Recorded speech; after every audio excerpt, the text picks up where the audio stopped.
Saat Rasulullah tiba di langit ketujuh dan bertemu dengan Nabi Ibrahim, Rasulullah kemudian naik ke Sidratul Muntaha, yang merupakan akhir dari perjalanan Mi'raj Nabi Muhammad SAW. Namun, perjalanan Rasulullah naik ke Sidratul Muntaha tidak ditemani Malaikat Jibril. Malaikat Jibril menolak menemani Rasulullah naik ke Sidratul Muntaha dengan alasan batas kemampuannya hanya sampai di langit ketujuh. Jika Malaikat Jibril memaksa masuk ke Sidratul Muntaha, maka ia akan hancur. Saat Rasulullah SAW sampai di Sidratul Muntaha, dalam kebingungannya bagaimana mengucap salam, Allah Subhanahu wa Ta'ala memberinya wahyu kepada beliau berupa ucapan salam kepadanya. Kemudian Rasulullah SAW mengucapkan salam dengan kalimat At-tahiyyatul mubarakatush solawatuth thoyyibatu lillah. Salam sejahtera yang penuh barokah dan salam sejahtera yang amat baik adalah milik Allah Ta'ala. Kemudian Allah Subhanahu wa Ta'ala menjawab, Assalamu alayka ayyuhan nabiyyu wa rahmatullahi wa barakatuh. Salam sejahtera, barakah dan rahmat Allah dilimpahkan kepadamu wahai Muhammad.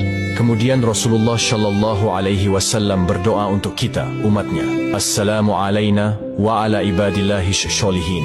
Kesejahteraan semoga terlimpah kepada kami semua hamba Allah dan hamba-hambanya yang soleh. Saat itu Rasulullah SAW menerima perintah dari Allah Subhanahu wa Ta'ala untuk umat Islam untuk mengerjakan solat 50 waktu dalam sehari. Selepas menerima perintah solat, Rasulullah kemudian turun ke langit ketujuh dan melihat Nabi Ibrahim sedang bersender di dinding Baitul Maqmur.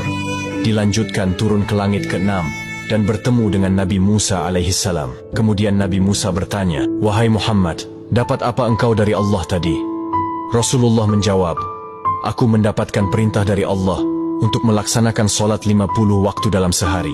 Nabi Musa kemudian berkata, Wahai Muhammad, apakah engkau tahu jika aku memiliki umat yang sangatlah kekar dan besar, namun umatku tidak sanggup melaksanakan kewajiban itu?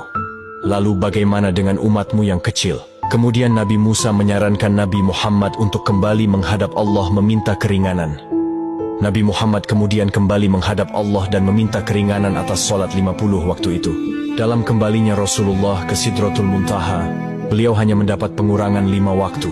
Dan pada saat itu, Rasulullah sampai 9 kali bolak-balik dari langit 6 ke Sidratul Muntaha untuk meminta keringanan dalam perintah solat tersebut. Sampai pada akhirnya Rasulullah menerima perintah solat hanya 5 waktu dalam sehari. Kemudian turun dan menemui Nabi Musa. Dan saat itu juga Nabi Musa kembali menyarankan Rasulullah untuk kembali menghadap Allah meminta keringanan lagi. Namun Rasulullah enggan melakukan itu karena malu kepada Allah yang sudah 9 kali bolak-balik meminta keringanan. Dengan senyumnya Rasulullah berkata, Aku sudah diberikan oleh Allah yang paling pokok 5 waktu, dan Allah telah menetapkan untuk setiap satu waktu itu bernilai 10 waktu. Di tanggal 27 Rajab ini, di mana malam itu Rasulullah SAW mendapatkan hadiah dari Allah untuk umatnya berupa solat wajib 5 waktu. Maka dari itu sahabat yang dirahmati Allah, jangan pernah mengabaikan hadiah dari Allah ini, yaitu solat. Karena solat adalah tiang agama, maka siapa yang mendirikan solat, berarti ia menegakkan sendi-sendi agama. Dan siapa yang meninggalkan solat, berarti ia telah meruntuhkan sendi-sendi agama.